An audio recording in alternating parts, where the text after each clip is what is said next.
Hi, I'm Sarah Ellis. And I'm Helen Tupper. And you're listening to the Squiggly Careers podcast. Every week, we talk about a different topic to do with work and discuss practical ideas and actions that we hope will help you to find your way through our squiggly world of work.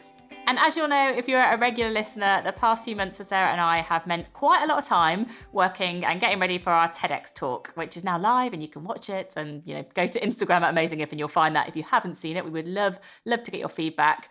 But I think for us, that was something we'd wanted to do for a long time, but it was also quite a good development thing for us to really think about how do we simply craft a message. You've got a very specific time limit. You have to remember it. You want other people to remember it.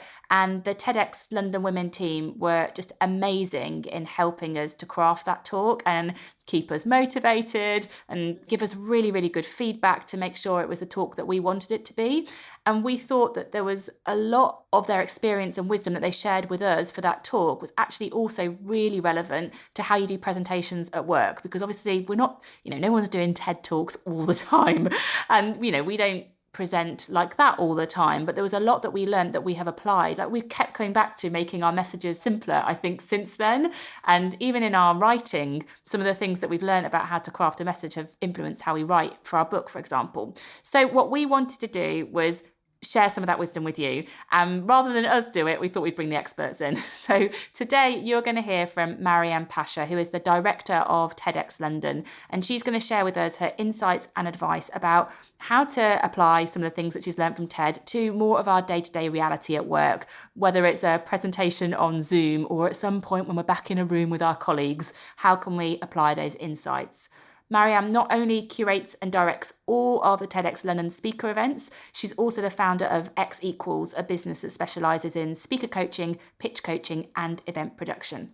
Before we get started, we did just want to let you know about two other podcasts that we have both been enjoying. Sarah, do you want to go first? I think we've got very different ones. Of course. So Jimmy McLaughlin, who has been a guest on our podcast, he's a former 10 Downing Street advisor.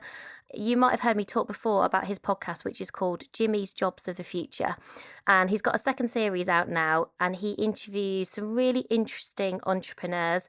And the thing that I found most fascinating, I was chatting to him last week, is that from his first series, people like Bulb and Decoded, those organisations who were interviewed, have actually recruited people directly as a result of the podcast. And I thought that must be such a brilliant feeling that you're having such a positive impact in terms of helping people to think about the roles that might be available, understand a bit more about companies that perhaps they've not heard from before. And in this series, he's going kind of even further afield across the UK, interviewing people like Graphcore, Starling Bank, Octopus Ventures. They're always really fascinating conversations where I think I learned something about a new sector, how it works, the sort of jobs that are coming along in those areas. So if you have a spare half an hour, I'd definitely recommend giving it a listen.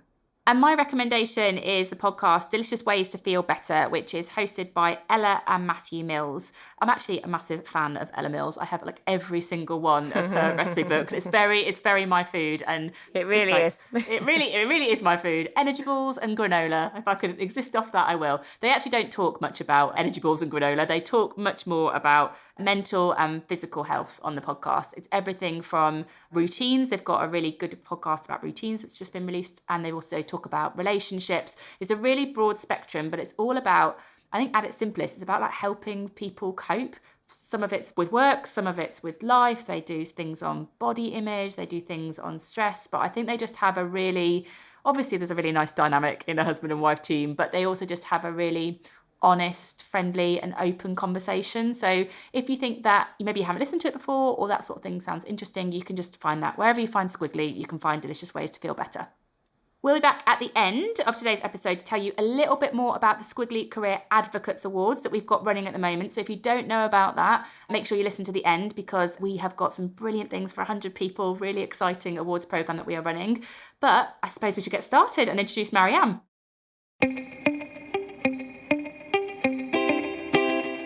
Maryam, welcome to the Squiggly Careers podcast. Thank you so much for having me. And we thought that it might be an interesting start to kind of bust a few myths about TED Talks, because I think there were some things that I thought going into the experience of doing a TED Talk that I was like, oh, that's not actually how it works. So I've got a few true or false statements for you to let us know. I'm excited for this. Okay, so the first one, true or false, you have to be a brilliant and experienced presenter to do a TED Talk. Like, you've got to be great or you don't get on. False. Tell us more. Definitely a preconception people have. And there's also this definite mythology around being a great speaker, that it's something, you're charismatic, it's natural, you just have it or you don't have it. And it's just another way of gatekeeping, I think, for influence and for power and for, all those kinds of things. So actually, people are not polished at the very beginning. And I actually have to say that I most enjoy working with speakers who don't have it like perfectly, who don't come to the first meeting saying, I've got my draft ready, because those are actually the hardest to work with. It's ones who are saying, I've got a great idea, I've done all these years of work, I think I know what I want to talk about, I'm a bit nervous, let's work on this together. But yet, whether you see TEDx speakers or TED speakers, even for experienced speakers, that journey is epic to get them to that stage. So here's another one for you. This is one that threw me a little bit. True or false? Everyone who does a TEDx talk is reading from an auto cue. Yeah, this is something that really tripped me up as well in the beginning, because I was confused as to why speakers were even asking. But actually, no, there's no auto cue. It's totally false. It's all up in your head. And you can see that sometimes because some TED speakers very rarely do actually have their scripts on stage. And so there's absolutely, no auto cue, all memorization. One more for you. True or false? You've got to have like slides or images and things behind you for it to be an impactful talk. This is absolutely false. And this is one that I get quite a lot. We're so used to using visuals and slides, and they're definitely seen as a crutch, I think, for speakers, when actually sometimes you just doing the storytelling is so much more powerful. And so I would really ask speakers, are the slides for you or are they for your audience? But are there some things, Maryam, that you see that you go, but there are certain qualities or characteristics that do make for just a really good and compelling presentation? Like, what are the things that you do look for? So there are definitely some principles. Even though there's like no one way to be a great TEDx or a TED speaker, there are definitely some principles we look at when we're looking at the actual content of those talks. And the first one, and I think the one that is guiding for all of this type of format, is that you have one core idea. One core idea that is your through line that connects everything in your talk together, and that is what you want the audience to walk away with remembering. What I think distinguishes TED and TEDx style talks from others is that they are strict on that. They don't let you go off on loads of tangents and around lots of corners or try to fit too much in. And if you are strict about that principle, that's how you can do something compelling in such a short amount of time. And how do you talk to people about that process of like what to keep and what to let go? Because it will all feel, and I remember from us going through this process and the many drafts that we did, what to keep and what to let go is so hard. It's kind of that how to see the wood from the trees. So true. This is one of the things that does make you a better speaker over time, is not actually the speaking or even the writing. It's the editing and the curation. It's that becoming an expert chooser of what you keep in and what you keep out. There's a couple of things that I always say to speakers. One of them is, this is not the last time you're ever going to speak. You don't have to fit everything in, right? Like, there's this thing of like, this is my one chance to say everything I've ever wanted to say. You definitely don't have to do that. But also, it will become more difficult for you as you start to keep it within the time if you have too much in there. So actually, the content gives you that signal to say, and you saw this in the rehearsals, there are a few speakers where what we came to as a realization as a group was that this was actually two talks put together, and the minute you unmeshed them, it became much more manageable to tell that story within the 12, 15, whatever your time limit is. And so when people are thinking about presenting as part of their jobs, what are the sorts of skills that you can see also with the work that you do that can really help people if you're thinking, well, I do have to present at work and I really feel like it's not something I'm kind of very good at? What are the skills that people can start to think about? This is kind of what I spend the rest of my time doing, is taking some of the lessons I've learned working with amazing TED and TEDx speakers and bringing them into the workplace. What I just mentioned around this one core idea, this is where I start also. So let's say you're in a work context and you're speaking in public. I mean, that's what I really think of as like the broadest definition. Any important conversation, networking event, presentation, it's not just about standing in front of a big group of people on a red carpet, right? You can start with thinking, what is my one core message here? Like, what is my one core idea? What do I need the person I'm speaking to walk away with, remembering from what I've said? Then there's a couple of like points around that can help you. Think about your audience as well, especially in a work context.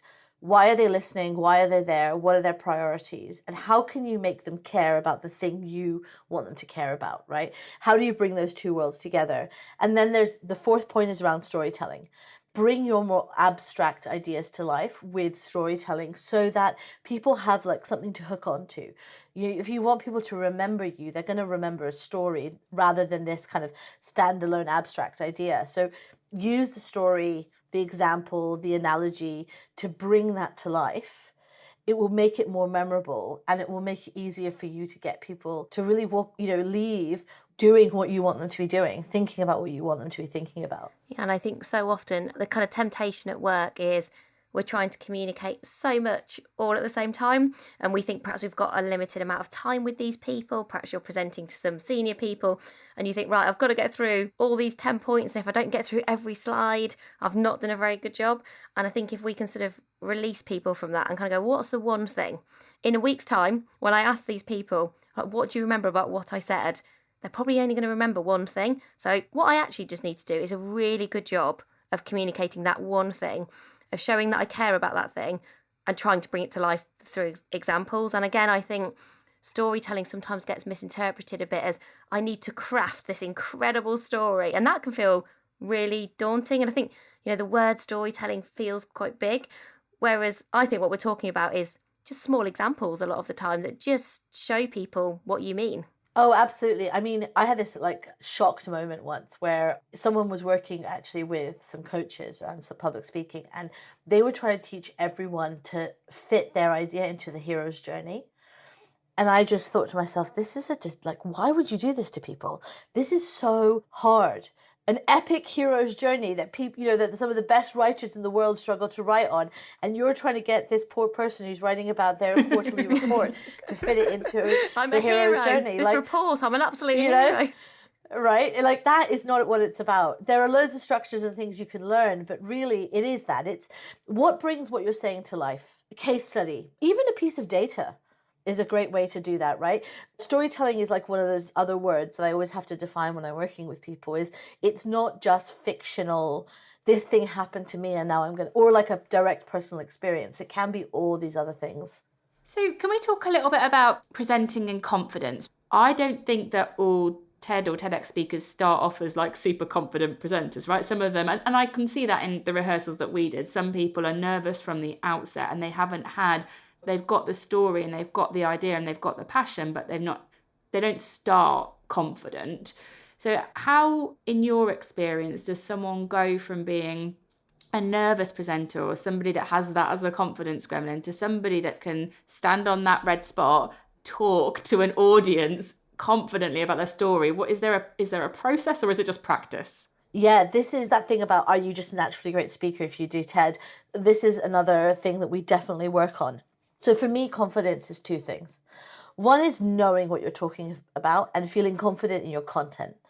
It's part of the reason why we work so hard to make sure those scripts are really tight for speakers, so that they're not paying attention to what they're saying anymore. They know it well enough that they can now start paying attention to how they're saying it.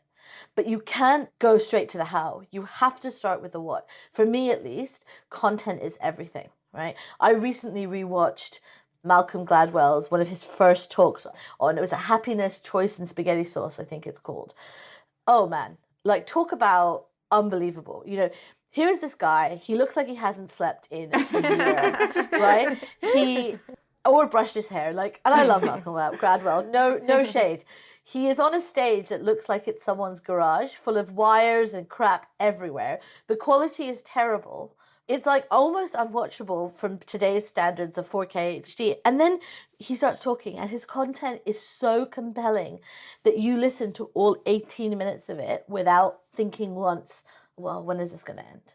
It doesn't matter all that other stuff, right? The content is so compelling. So you have to start with the content. You have to know your content. If you are worried about confidence, start there. Start with the thing you can control. And then you move on to the how and the kind of outward things. And the first thing I always say to people is, you are not speaking to a room full of sociopaths, right? You are not speaking to people who are sitting there willing you to fail, even if only because they want to have a good experience. Even if it's a selfish reason, no audience sits there and thinks, oh, I can't wait till this person just falls apart on stage and starts crying, you know?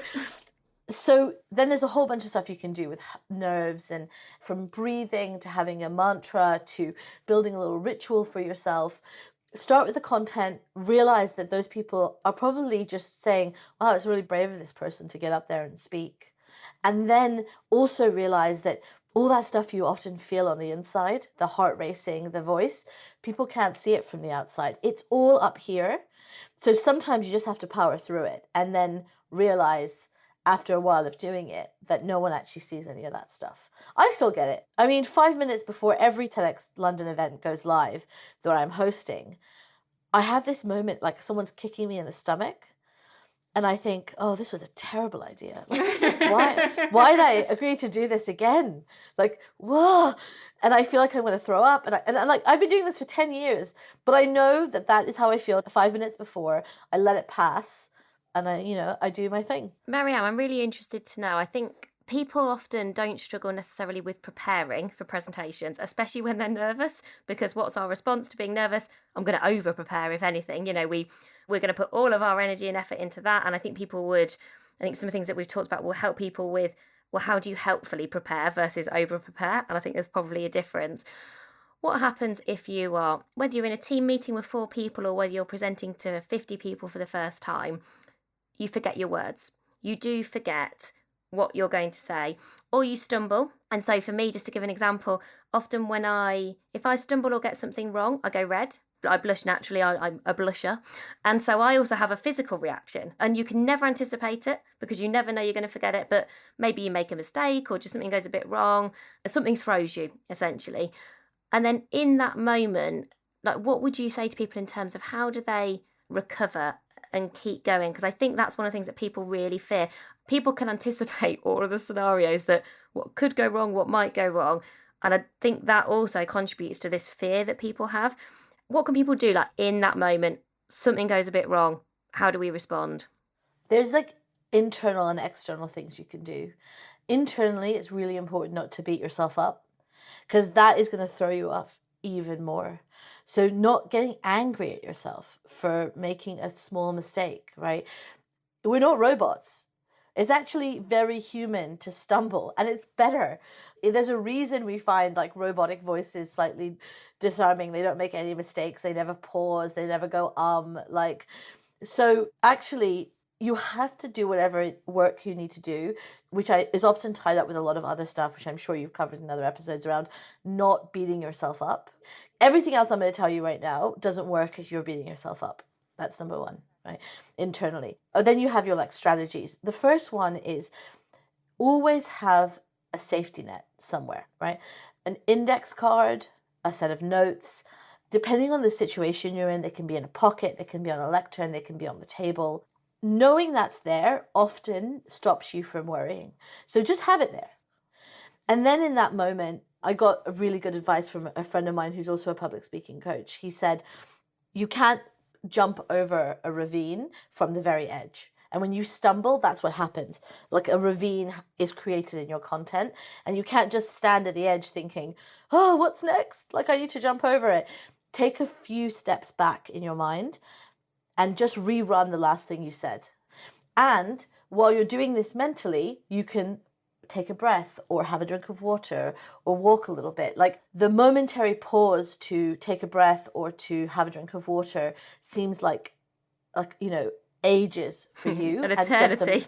An eternity for you and a moment for the audience. In fact, often the audience is glad that you've given them a moment to catch up with everything you've said. So actually, it sounds very planned. So it's this combination of having a strategy in place of what you're going to do if you stumble that can help you actually not do it in the first place and then not panic if it happens. Like, Sarah, you said you turn red. I always say, like, okay, so you turn a bit red, right? I always actually think people don't realize this, but nerves are a secret weapon. People are not hateful by and large. So nerves can be really endearing. Whenever I see someone who's nervous visibly present, I think what they're saying is more important than them. What they're saying is more important than their own nervousness. So they're doing this despite it. When you see people who are really egotistical and love the sound of their own voice, that's way worse than being a bit nervous. Can I ask a question about practicing? Because I think you can't practice all the presentations you're going to do, but some of the really big ones you might want to practice. And we practiced a lot with you in the team, and we got a lot. And also we got a lot of feedback, and it was really helpful feedback. It was honest and it was clear, and it helped us to improve. And we also asked some other people for feedback as well. Like we shared our talk, like a version of it on WhatsApp, and some people that we trusted gave us feedback.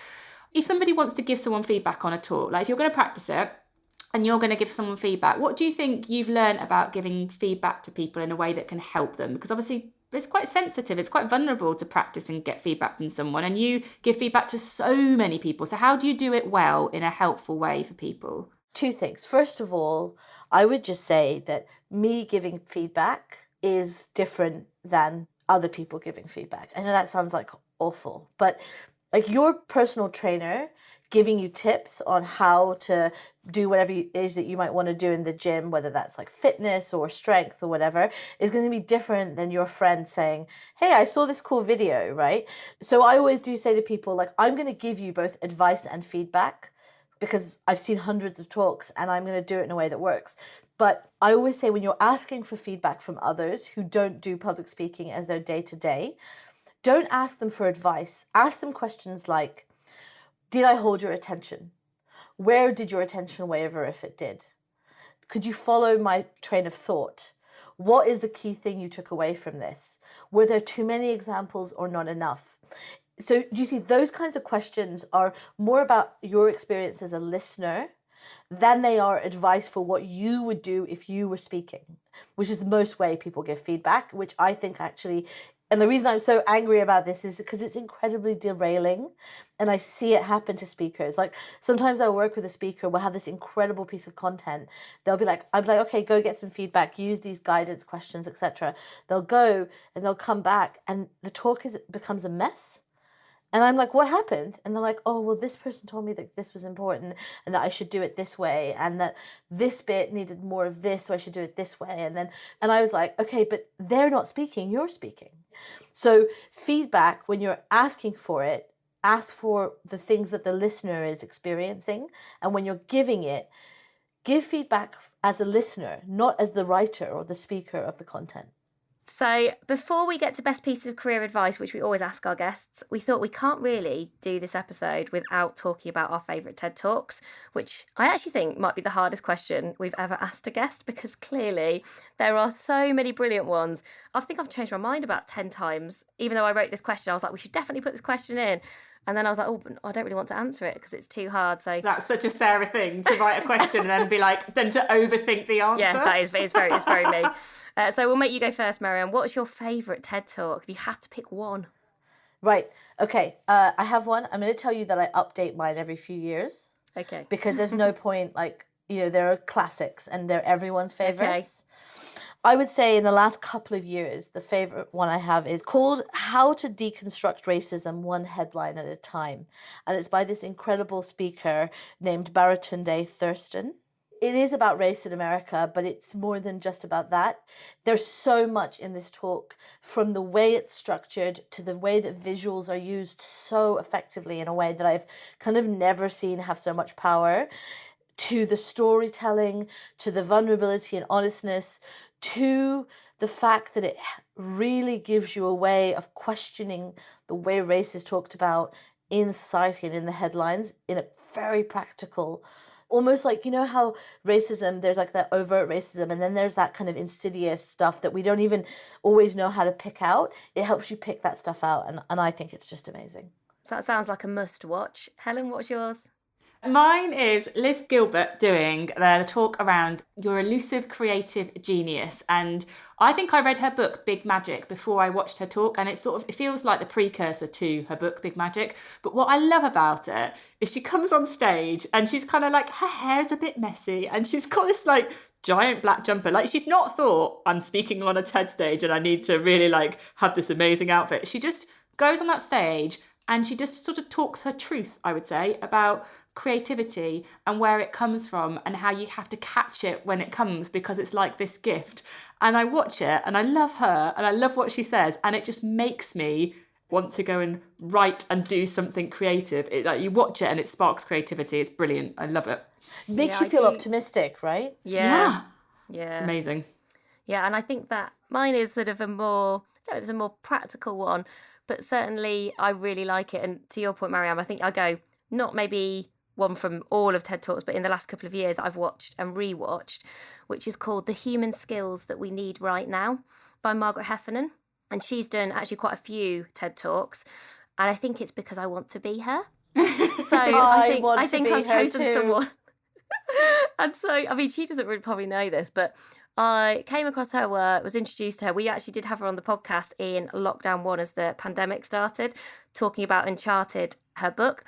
I think the experience I've had with her is, you know, the more you read, watch and listen to someone, the bigger fan you become, and the more you feel that the work that she does is incredibly powerful. And even just talking to her, you know, because you've seen behind the scenes, I also know that she's just an incredibly good person. Because when I interviewed her, start of the pandemic, she was like, oh, I'm also doing food. She was supporting all the food collection, you know, for the local area to make sure that vulnerable people who couldn't get out and about. So she was like, oh yeah, I'm just like writing this book and then doing all this incredible stuff.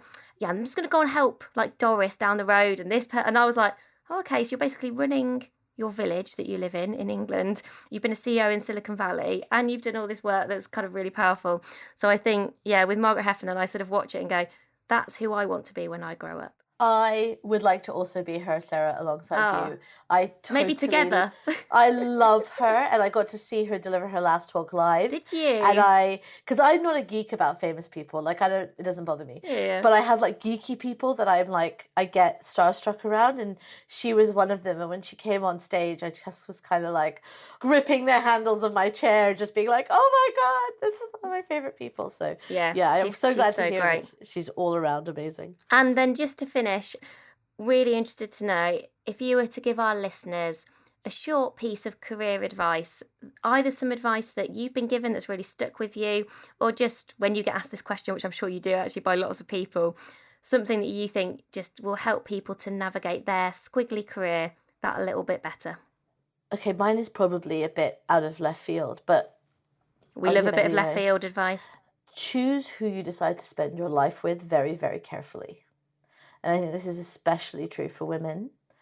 Having the wrong life partner can really derail you and limit you. And I see it all around me. But having someone who supports you and believes in you when you don't even believe in yourself and sees that potential and champions you. I know that I would not be where I am with my business today if my partner had not seen in me something that I couldn't even conceive of in myself at that time. And it's not that he did the work. I obviously did the work. But he created so many opportunities for support. And I felt like I could ask him for that. And so I think, especially with younger women, I always say, like, choose who it is. I've spent plenty of time in my life with people who would have very happily limited my career to advance theirs.